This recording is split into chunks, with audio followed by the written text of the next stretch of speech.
Bonjour à tous, nous sommes aujourd'hui donc à notre troisième jour de Santexpo qui est le salon international Innovation Santé et nous avons le plaisir aujourd'hui donc d'être toujours invités donc à Casden qui accepte chaleureusement de pouvoir nous accueillir afin de faire la promotion de l'ouvrage collectif de référence qui a été coordonné voilà, par managersanté.com mais édité aux éditions hospitalières et nous sommes ravis aujourd'hui naturellement d'accueillir nos auteurs et aujourd'hui en particulier nous sommes très heureux d'accueillir Émilie Lebet-Thomas.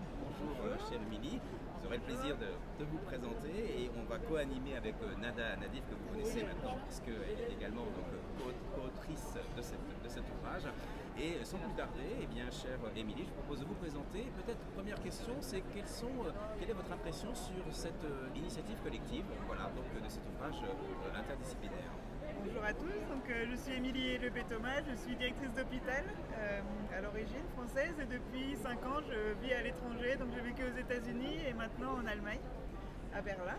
Et donc j'ai été ravie de participer à cet ouvrage collectif puisque ça me permet de garder un lien avec le monde des managers hospitaliers français et également d'apporter à mon humble niveau les retours de ce que j'apprends à l'étranger, donc aux États-Unis en particulier, mais maintenant aussi en Allemagne. Oui. Dans ce chapitre, je parle avec une très chère collègue Inès Gravet que j'avais rencontrée en tant que DRH à la PHP, de la Mayo Clinic et de Kaiser Permanente, les deux champions de la santé américaine, et des enseignements qu'on peut tirer de leur expertise.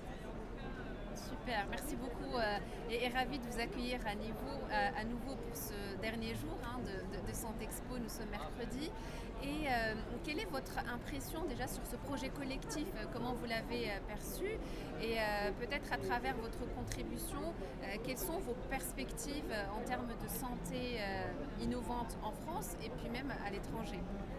J'ai été ravie de voir qu'il y avait autant d'auteurs de si grands talents qui étaient prêts à parler d'innovation en France. Ça fait plaisir de faire partie de cet écosystème Manager Santé et du coup LEH. J'étais très fière de recevoir mon édition chez moi. J'en ai offert une à mon père qui était très très fier également. Ah, d'accord. Et donc sur ce qu'on a voulu passer comme message avec Inès, c'est vraiment de dire qu'il se passe beaucoup de choses dans le monde sur l'innovation. Voilà, il y a plein de pays qui font beaucoup de choses. Moi, depuis 4 ans maintenant, j'organise des voyages d'études avec un organisme de formation qui s'appelle Dialogue Health. Et je me suis vraiment donné un peu comme mission de partager ce qui se fait ailleurs. Parce que rien n'est transposable. On ne va pas dire on va faire exactement comme Kaiser Permanente, ça va marcher en France. Mais par contre, on peut se dire tiens, Kaiser Permanente, ils ont organisé leur centre de l'innovation comme ça. Pourquoi moi je ne le ferais pas aussi dans mon hôpital, à mon moindre niveau, avec peut-être moins d'argent? Mais en tout cas de s'inspirer des méthodes et notamment des approches du design sur lesquelles Inès est spécialiste et qui du coup peuvent, par leur aspect participatif, être une vraie force pour l'hôpital en France.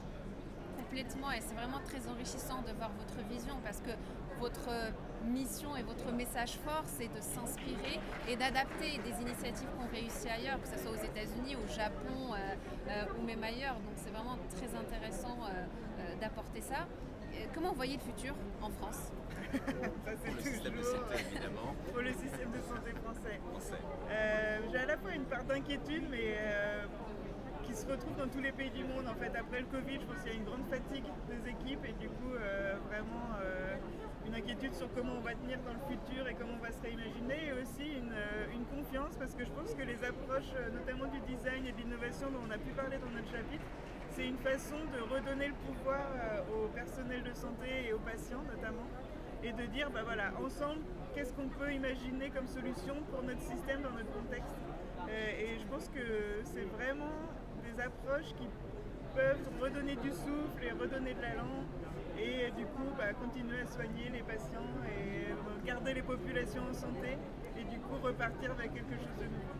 Et donc si on comprend bien, vous faites le tour du monde, chère Émilie Lebet-Thomas, pour apporter, je dirais, en substance, les meilleurs retours d'expérience, les innovations disruptives qui pourraient apporter une contribution intéressante dans notre système de santé français, avec évidemment les ajustements qui sont opportuns.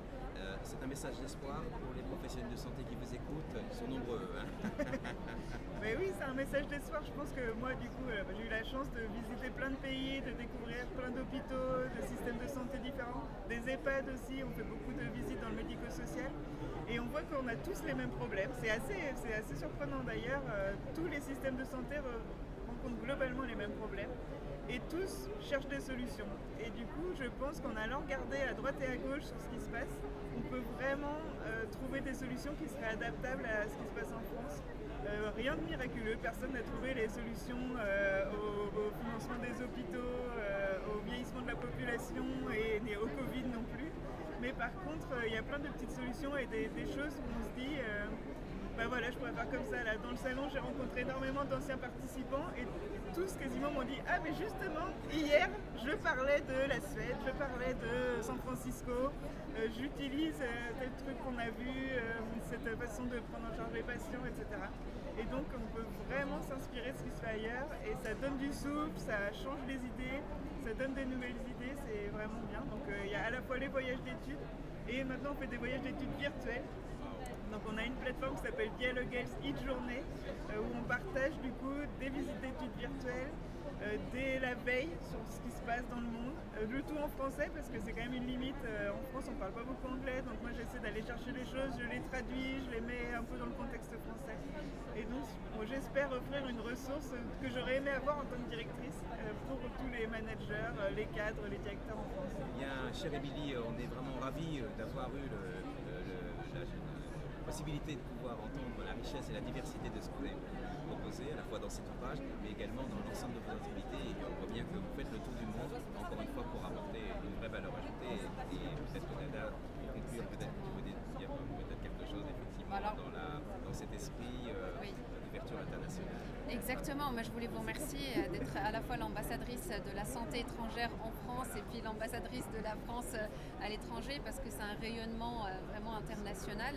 Et puis oui, merci pour cette inspiration et cette ouverture et cette forte implication, bravo. Merci beaucoup et merci de partager mes messages avec votre audience. Voilà, avec managersanté.com, avec l'ensemble des partenaires, des éditions, évidemment avec IBM, Health Event, et puis l'ensemble des partenaires évidemment qui nous soutiennent. Merci beaucoup, nous souhaitons une excellente visite lors de ces derniers jours de salon. Et puis merci infiniment d'être venu nous voir. Maintenant, vous êtes invité aux séances de dédicaces avec les nombreux lecteurs qui vous attendent. Merci infiniment. Plaisir. Merci. Au revoir. À bientôt. À bientôt.